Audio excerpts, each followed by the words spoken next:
Welcome to A news. కని పెంచిన తల్లిదండ్రుల పట్లనే కర్కోటకంగా ప్రవర్తిస్తూ బయటకు గెంటేస్తున్న ఘటనలు నేటి సమాజంలో ఎక్కడో ఓ దగ్గర తరచూ వెలుగులోకి వస్తూనే ఉన్నాయి. అలానే అభం శుభం తెలియని చంటి పిల్లలను పెద్దల తప్పులతో రోడ్డున పారేస్తున్న సంఘటనలు సాధారణంగా మారిన తరుణంలో ఇలాంటి వారందరినీ అక్కున చేర్చుకునేందుకు అనేక ట్రస్టులు, అనాథ ఆశ్రమాలు, అలాగే వృద్ధాశ్రమాలు ఉంటాయన్నది అందరికీ తెలిసిన అంశమే. కానీ నోరు లేని మూగజీవాలకు కూడా ఆసరా కల్పిస్తూ వాటిని కన్నపిల్లల్లా భావిస్తూ అన్ని తామై నిలిచేవారు ఉంటారని మీకు తెలుసా? ఒకవేళ జంతు ప్రేమికులు ఉంటారు కదా అని మీరు యోచించినా, జంతు ప్రేమికులు కూడా వారి పరిసరాల్లో ఉన్న జంతువులకు మాత్రమే ఆసరాగా ఉంటారు.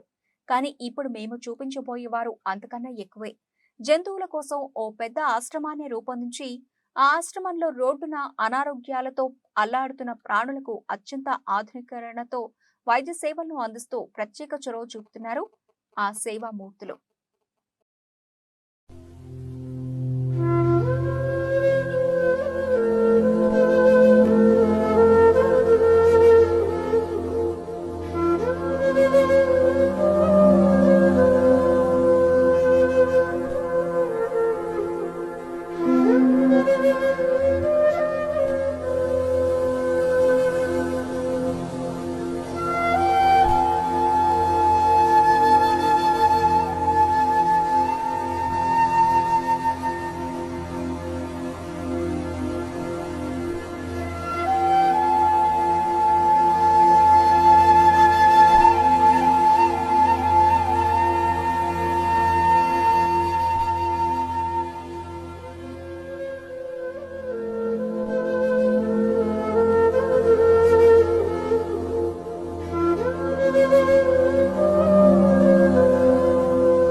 ఇంతకీ ఇదంతా ఎక్కడ?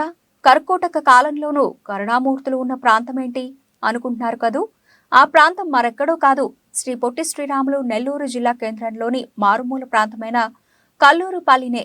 వృత్తిపరంగా న్యాయవాది అయిన ఉమాదేవి అనే మహిళ తాను వృత్తి ధర్మంగా మానవుల హక్కుల కోసం న్యాయస్థానాల్లో తన గళాన్ని వినిపించి చక్కటి పరిష్కారాలతో గొప్ప న్యాయవాదిగా పేరొందిన ఉమాదేవి మానవులతో సమానంగా జంతువులపై ప్రేమ, ఎంతో మమకారం కలిగి ఆ జంతువులనే తమ కుటుంబ సభ్యులుగా భావిస్తూ వీధి కుక్కలను సైతం అక్కున చేర్చుకుంటూ గత 20 సంవత్సరాల క్రితం నుండి తన ఇంటి పరిసర ప్రాంతాలలోని మూగజీవాలకు అండగా నిలిచారు న్యాయవాది ఉమాదేవి. అయితే ఉమాదేవి ఇంట్లోని అత్యధికంగా కుక్కల సంచారం ఉంటూ ఉండడంతో చుట్టుపక్కల వారంతా ఆమెపై ఫిర్యాదు చేయడం చేపట్టారు.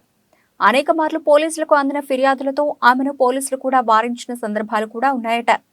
అయినా ఆమె ఆ కుక్కలపై మమకారాన్ని వీడకపోగా జంతువులకు కూడా హక్కులు ఉంటాయంటూ జంతు హక్కుల కోసం నినదిస్తూ అదే క్రమంలో నెల్లూరు నగరపాలక సంస్థ అధికారులు నగరంలోని వీధి కుక్కల సంఖ్యను తగ్గించేందుకు వాటిని సంహరిస్తున్న తరుణంలో అలా సంహరించడం చట్టవిరుద్ధమంటూ కోర్టు నెక్కారు న్యాయవాది ఉమాదేవి. గత ఎన్నో సంవత్సరాలుగా న్యాయవాదిగా మానవ హక్కుల సాధనకు న్యాయస్థానంలో గళం వినిపించిన ఆమె మొట్టమొదటిసారిగా జంతువుల హక్కుల సాధనకు గళం విప్పి విజయం కూడా సాధించారు.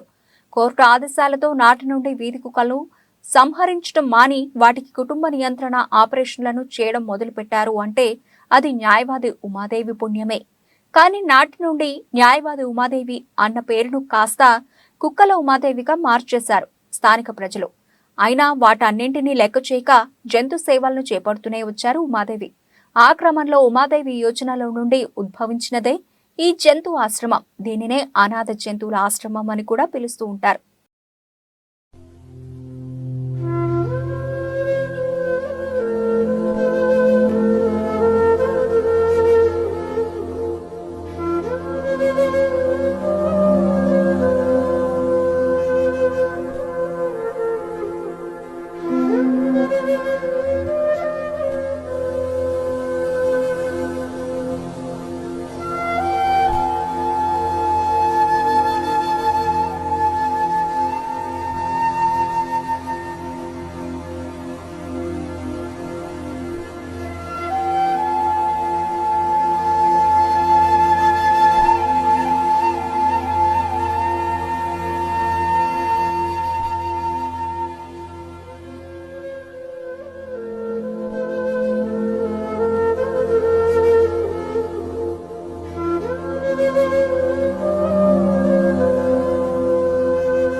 ఈ ఆశ్రమ స్థాపనకు ఆనాటి ప్రభుత్వంతోనూ పోరాటాలను సాగించి ప్రభుత్వంచే భూమిని పొందిన ఉమాదేవి మొట్టమొదటగా ఓ చిన్న పూరిపాకల్లో ఈ ఆశ్రమాన్ని ఏర్పాటు చేసి నెల్లూరు నగరంలోని వీధి కుక్కలన్నింటినీ తన దరి చేర్చుకొని వాటికి ఆల్నా పాలన అంతా తన సొంత నిధులతోనే సాగిస్తూ వచ్చారు ఉమాదేవి.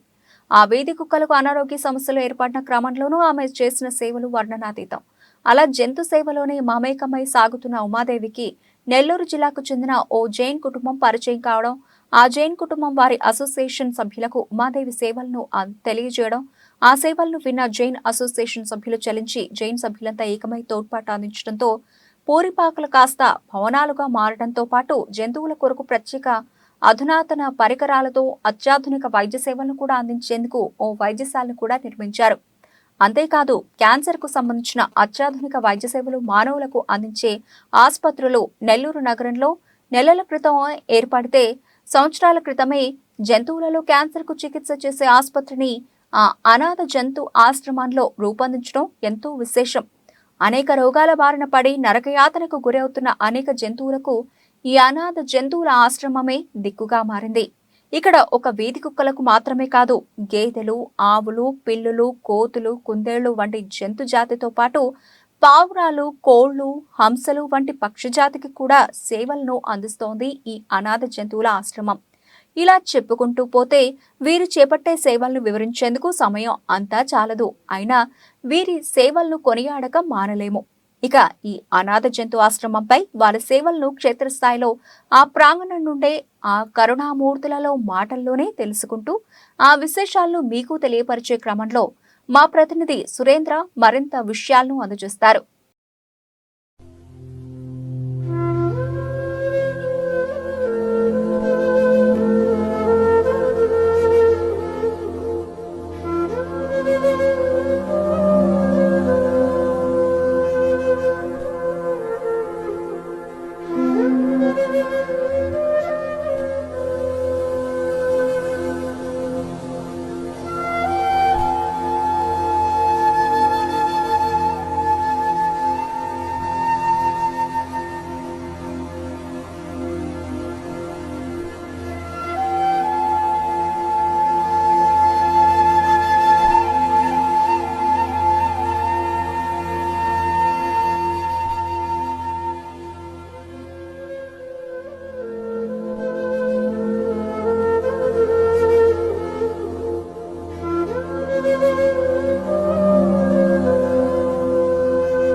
కని పెంచిన తల్లిదండ్రులనే ప్రస్తుతం అనాథాశ్రమాల వైపు వదిలేస్తున్న పిల్లల్ని చూస్తూనే ఉన్నాము.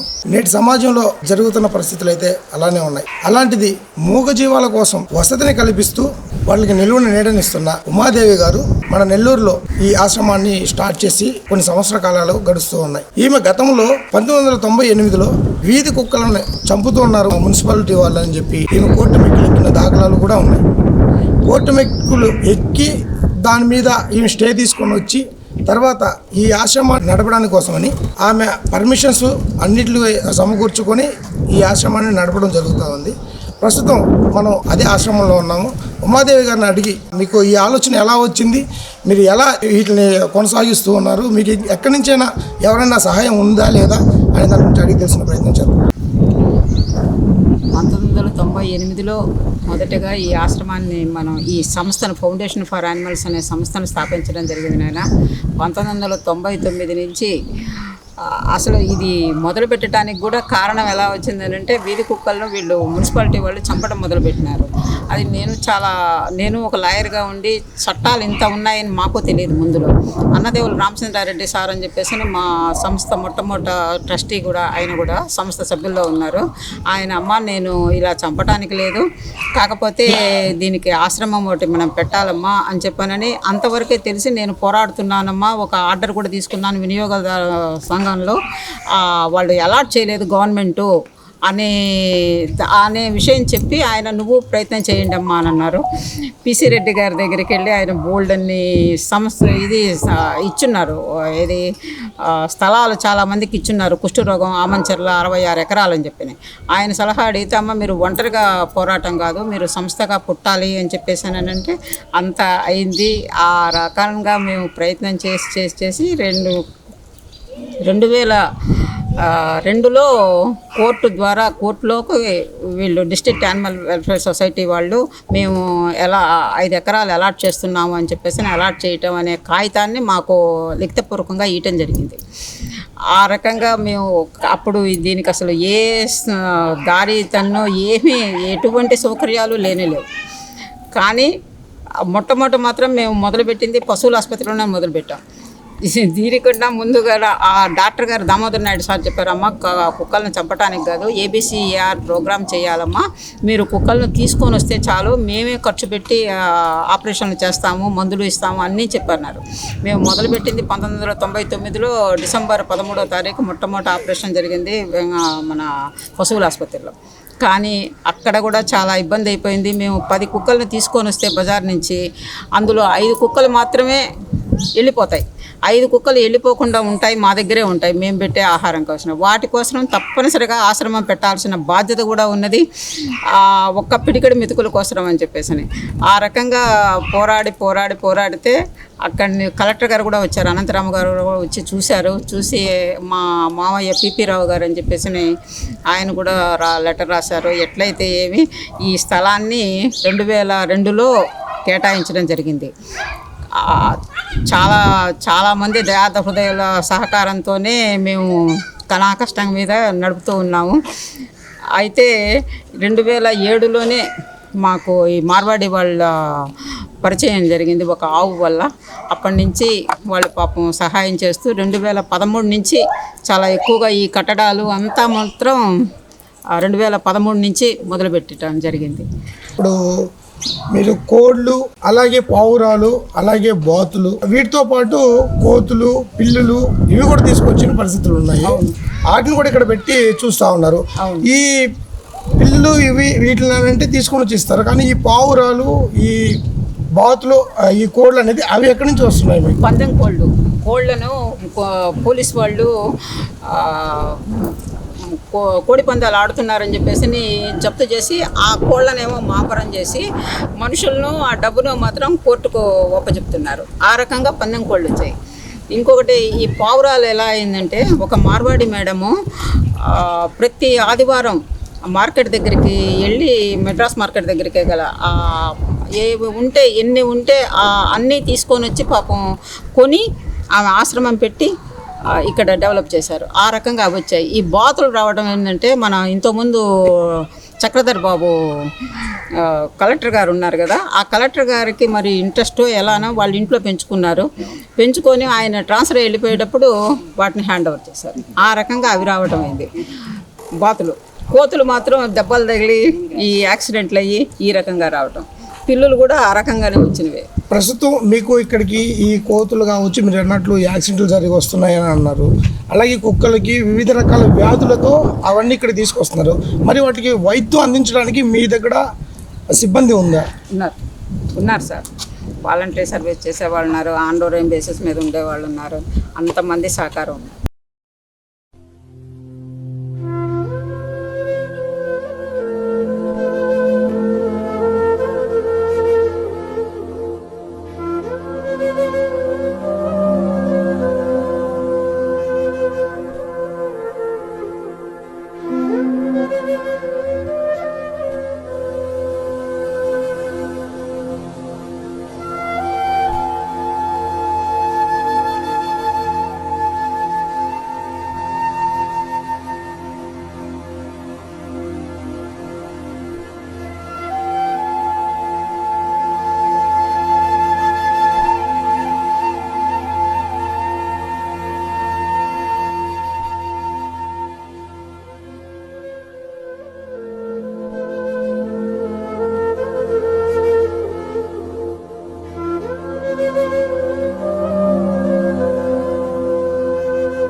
ప్రస్తుతం ఇక్కడ మూగజీవాలకి వైద్యం అందించే డాక్టర్ ఇక్కడ ఉన్నారు. ఇప్పటి వరకు ఎటువంటి ఆపరేషన్లు కానీ వాటికి సంబంధించిన వైద్యం కానీ ఎలా జరిగింది, క్లిష్టమైన పరిస్థితులు ఏదైనా ఎదుర్కొన్నారా, ఎలా చేస్తున్నారు అన్న దాని గురించి ఆయన అడిగి తెలుసుకుని ప్రయత్నించారు. ముఖ్యంగా ఈ ట్రస్ట్ పెట్టే ఆలోచన అనేది మా మేడం గారికి రావడం చాలా అద్భుతమైన విషయం. ఎందుకంటే ఈ భూమి మీద అందరూ ఎనిమల్స్మే, అందరికీ హక్కు ఉంటుంది. కానీ మనం కూడా హ్యూమన్స్ అంటే మనం మనుషులు కూడా ఏంటంటే కొంచెం తెలివిగల ఎనిమల్స్.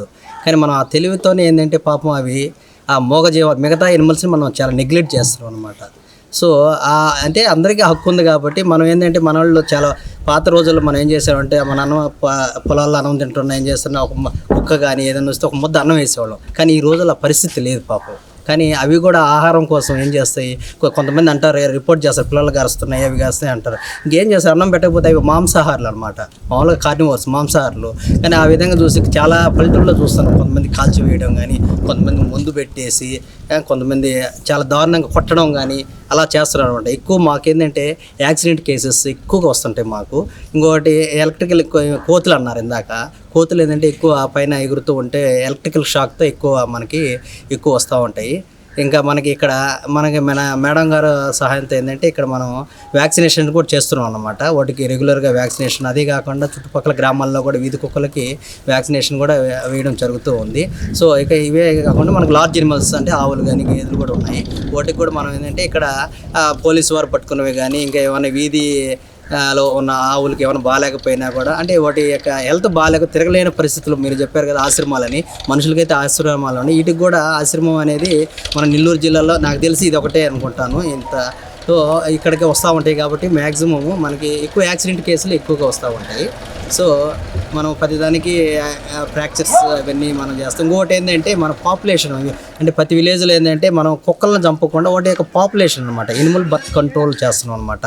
అంటే మగ కుక్కలు ఉన్నాయి, మగ కుక్కలు ఆడకుక్కలు కాకుండా వాటికి ఏంటంటే పిల్లలు పట్టకుండా మనం క్యాస్ట్రేషన్స్ అవి చేస్తూ ఉంటాము. అలాగే ఆడకుక్కలకు కూడా మన పిల్లలు పట్టకుండా మనము అది హిస్టరెక్టమీ చేస్తుంటాం. కాబట్టి వాటి యొక్క పాపులేషన్ నిదానంగా తగ్గించుకుంటూ ఉండాలన్నమాట.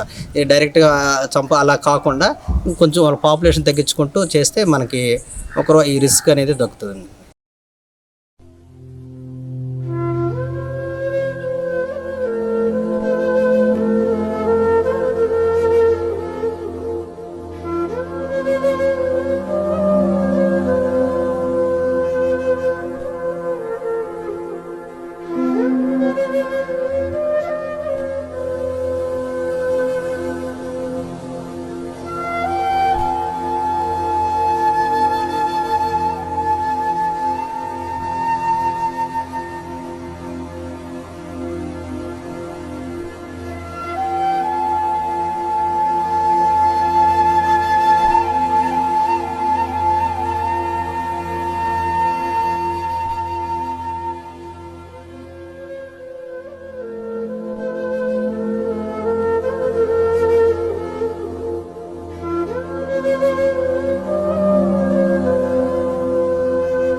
ఈ ఆశ్రమంలో సేవలు అందించేందుకు మరికొద్దిమంది ఉన్నారు.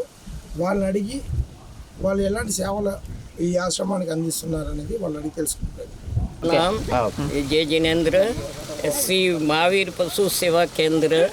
ఇక్కడ మేము 15 సంవత్సరాల నుంచి సేవ చేస్తున్నాము. ప్రతి గాయలు పశువులు రోడ్డు మీద దొరికేది ఏది లవర్స్ పశువుకి అన్నీ మేము తెచ్చి బాగా చేస్తున్నాము.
చూశారు కదండి, తల్లి తండ్రిని పక్కన పెట్టేసి అనాథాశ్రమాల వైపు చూస్తున్న ఈ రోజుల్లో మానవతా దృక్పథంతో ఈ మూగజీవాలకి ఆశ్రయం కల్పిస్తున్న ఆశ్రమం ఇది ఇక్కడ నిర్మించి ఉన్నారు. ఇంకా మూగజీవాలని ప్రేమికులకు కానీ వాటిని పరిరక్షణ చేయాలనే ఆశ కోరిక కలిగిన వారు ఎవరైనా సరే ఇక్కడికి వచ్చి సేవ చేసుకోవడానికి వీళ్ళు అవకాశం కల్పిస్తూ ఉన్నారు. వీళ్ళు చేసే ఈ సేవలను చూసి మరింత మంది స్ఫూర్తిదాయకంగా తీసుకొని మూగజీవాలకు మంచి చేస్తారని చెప్పి కోరుకుంటూ ఉన్నారు. సహాయ సహకారాలు కూడా వాళ్ళ ద్వారా అందుకోవాలని చెప్పి వీళ్ళు కోరుకుంటూ ఉన్నారు. కెమెరామెన్ శంకర్తో సురేంద్ర, NNews, నెల్లూరు.